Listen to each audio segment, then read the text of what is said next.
This podcast is powered by the pros at Paschal Air Plumbing and Electric. Arkansas owned, Arkansas operated.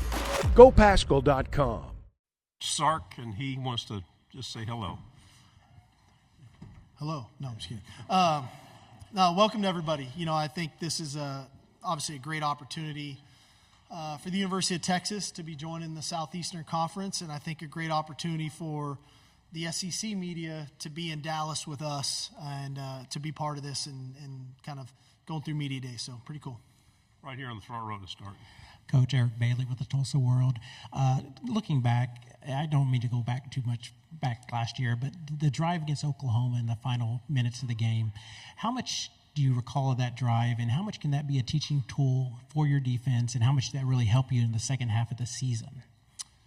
Yeah, I remember it. So, you know, I think one of the things that happens in critical moments is you have to have the ability to execute. And I felt like when you analyze that drive, our execution was not very good. And that's to take nothing away from OU and Dylan, Gabriel, and Stoops, and that whole crew. That was a heck of a drive. But we didn't execute very well. And when you blow three coverages in one drive, and ultimately you blow a coverage on a touchdown that gets you beat, it goes back to execution. And I do think that helped when you can walk a team through the drive and, okay, what was our part in that drive? And then how are we going to get better at it moving forward? And I think it helped. We still have room for improvement, that's for sure. On the aisle, second row. Coach Evan Camico, Pig Trail Nation. You touched on it in the end of your opening statement in the other room, how you're able to now renew some of these old Southwest Conference rivalries with Arkansas and Texas A&M. You got a taste of it in 2021 playing against Arkansas, but what makes you excited for the future of that rivalry and being able to etch your name next to guys like Darrell Royal and Frank Broyles? First of all, I'd like to play better than we played in 2021. We did not play very good in that ball game, and it's a great environment. I jokingly say this, and I feel like when you go to Arkansas, that I almost at times feel like they hate Texas more than they like themselves. I mean, that's a real rivalry. You know, that's when you know you're in a real rivalry. And I know so much has been made of us getting to play A&M again. But the fact that we get to play Arkansas again is awesome. I mean, how many teams in the country get to play 3 rivalry games in the regular season? And we get to do that. And so that's one of the beauties of being here. It's one of the beauties of being in the Southeastern Conference. And part of that is, you know, so much has been made of conference realignment, and so much has been made of teams now traveling across the country and losing rivalry games that they've had historically. We've benefited. You know, we got 2 back, and so we're looking forward to it. And that's, like I said, it's one of the beauties of making this move. Front row, left side. Hey, Steve, Colin Wilson with the Action Network. As a 2-time Arkansas graduate, you're exactly correct. My question, in 2021, Texas was 4th in the nation in red zone TD percentage. Last year, that fell to 120th. Is that the loss of 20 all-purpose TDs from Bijan Robinson? Is it luck? Or like you mentioned, you have 25 leaders that are still marinating? Yeah, no, I think that's probably a byproduct of a few things. You know, we lost Bijan Robinson. You know, anytime you lose a top 10 draft pick at running back, that's going to affect some of your play. We lost Roschon Johnson, too, who is a great player. And those 2 guys and the Wildcat aspect and some of the things that we like to do with him there. And then last year comes around, and every year is different, and we missed some opportunities that I thought we could have taken advantage of that could dramatically change that number. The play caller, me, probably maybe at times tried too hard and different things, and so you just get back to the drawing board. And like every year, you have things in areas things you want to work on, you want to place an emphasis on, and we've definitely done that. And I think we've got enough versatility in our offense to be a lot more effective in the red area because we're going to need to be. We work way too hard to get ourselves all the way down there and be so efficient between the 20s not to put the ball in the end zone. On the end, 4th row, and then pass it to the aisle. Jeff Howe, Horse 24/7. Sark, hate to go back to the red zone, but the OU game last year when they had the goal line stand, what did that do for Coach Flood's group, just the offensive line as a whole, in terms of how they spun that forward? And then with that unit's growth this year, how much of that is tied into Kelvin continuing to grow and reach his ceiling? Yeah, I mean, I think anytime you don't score on the goal line, the two people get criticized, or two groups. One is the offensive line, two is the play caller, right? And, we take pride in our work. Our offensive line takes a lot of pride in their work, and Coach Flood does a great job. I thought we were a lot more effective in those situations as the season went on and later in the year, and it showed. We got a little bit more creative and finding ways to, whether it was Murphy or Sweat and different people touching the ball. And so that then goes into who are we now? And to your point, Kelvin's maturation, he's no longer the young lineman, the freshman, sophomore left tackle. He's going into his third year. He exemplifies everything you'd want a Longhorn to be. But that's that group pretty much in general. You think about Hayden Connor, his experience. Think about Jake Majors and his experience at center. You think about DJ Campbell and Cole Hudson, who have both started multiple games at right guard. And so to go along with all this young talent that's coming up. And I think we've been really fortunate to have some consistency on the offensive line, which hasn't forced us to play young players too soon. So we've been allowed to develop a lot of young players that now, if we can get into some of the rotational stuff that we want to get into early in the season to get guys some experience, because we're going to need more bodies than just 5 or 6, right? We need to be prepared to play 8, 9, or 10 this fall. But I do think we have the talent to do it. We just got to make sure that we get them some experience.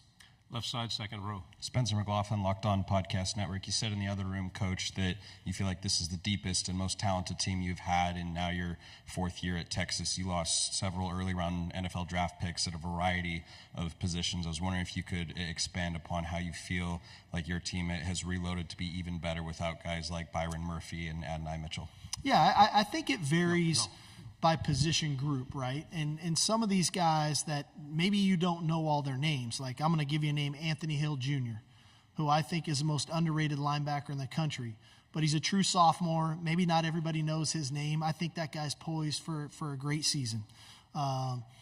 Cedric Baxter, a guy who was a starter as a true freshman for us the first 2 games of the year, hurts his foot, and he gets Wally pipped by Jonathan Brooks, who ends up being the first running back taken in the NFL draft. Well, Cedric Baxter is going to be a sophomore for us this year. Anytime you have a veteran quarterback, a third-year starting quarterback, what a luxury that is. Anytime you're returning 5 starting offensive linemen, what a luxury that is. But then I think about some of the additions we've made. I think about the addition of a Trey Moore and what his ability to rush the passer. I think about the addition of an Andrew Makuba at safety. Think about the addition of the 3 wideouts that we got out of the portal in Isaiah Bond, Matthew Golden, and Silas Bolden, not to mention an Amari Nyblack at tight end. So there's this nice influx on our roster of returning players who have grown up in our system, transfers that have come in to fill some voids that need to be filled, but also a really talented freshman class, whether you want to talk about a Colin Simmons or a Ryan Wingo, just to name a couple of those guys. Like this is a very talented team, but we're not one-dimensionally talented. It's talented and deep across the board at multiple positions with a wide range. We're not young, we're not old. We're just kind of in our sweet spot of where we need to be. On the aisle, on the right. Hey, Coach. Steve Moulton, WZZN out of Huntsville, Alabama. Welcome back to the SEC. Thank you. I wanted to ask the conversation that you had with Joel Clark. You talked about the maturation of being a coach and finding your sweet spot. How are you different today as a head coach than, say, at Washington in your previous stops? Yeah, I think I have a much better appreciation for consistency, okay? And part of that I think I got a fair amount from Coach Saban, but I didn't know that I would value it as much as I did, right? Sometimes people think of consistency as mundane, and I don't think of it as mundane. I think of structure. I think of organized. I think of disciplined, and that suited me well. But in the midst of all that, I also have learned I value personal connection. And my connection with our players, my connection with our staff matters to me. And so the combination of those 2 things, I think, have been probably the biggest shift of kind of who I am as a coach today. Just being authentic, being transparent, being true to our players, being honest. I I think has been beneficial as well. But again, you just find out about who you are and what's important to you, what makes you tick. You tap into it, and then that removes some of the unknown and uncertainty for the players. They know what to expect day in and day out. And then if you can create an environment for the players where they want to be in your building, they want to go to work, that's when you really have something. And I think we've created that environment. Everybody in our building can't wait to get in there and do whatever their task is for the day. And when you can do that and there's a level of consistency from the top, man, it makes things go really smoothly. And that's kind of our sweet spot right now. 3 final questions. We'll go on the third row and then come to the front. Michael Cobble out of Baton Rouge, Louisiana. I'm just curious, what do you see as the real challenge to joining this conference? You guys are elite programs, but you're stepping into something new. Is it the week-to-week grind like most of us have projected, or is it stuff that we'll never see on Saturdays, like program building? Well, I would, for us, as it pertains just to the SEC, I would probably say it's the week-to-week. And I don't know if grind is the right word. It's the having the mental fortitude to refocus again, because there aren't any off weeks. You're going against the elite coaches in America. You're going against the elite players in America. More players drafted out of the SEC to the NFL draft year after year after year after year after year. So how do you put forth the same level of preparation, the same practice habits, not thinking I'm good now? You always have to strive to improve and try to get better. That's the task, right? And that's kind of falls solely on me to make sure that I'm motivating our team to be in the right mental space for Monday, Tuesday, Wednesday, Thursday, Friday. The physical part is the physical part, and we're knock on wood, but we're probably going to have some injuries. We're going to have to play more players. All that stuff is fine. We're built for that. Like, we've built a team that is ready to go do that. It's having the mental fortitude week in and week out to make sure that we're focused on the task at hand, and then putting forth the right preparation to get ourselves prepared to play on Saturdays. Front row. Hey, Steve, good to see you. Brett McMurphy with Action Network. You've talked before about what Nick's meant to you in your career and your life. I talked to Lane a little bit about it. Because of what he did for you, are you more likely to kind of give coaches a second chance that maybe have had some problems in the past, or just try to help them out the same way that Nick helped out you in your career? For sure. I think that there was a unique model that Coach Saban had at Alabama. How do you bring in a Steve Sarkisian, a Lane Kiffin, a Mike Loxley, Mike Stoops, Charlie Strong. I mean, a bunch of guys. There's a Major Applewhite.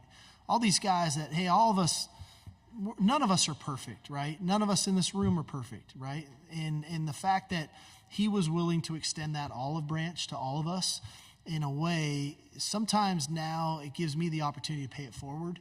And I look for those opportunities when I can to try to give people that opportunity to kickstart their own career.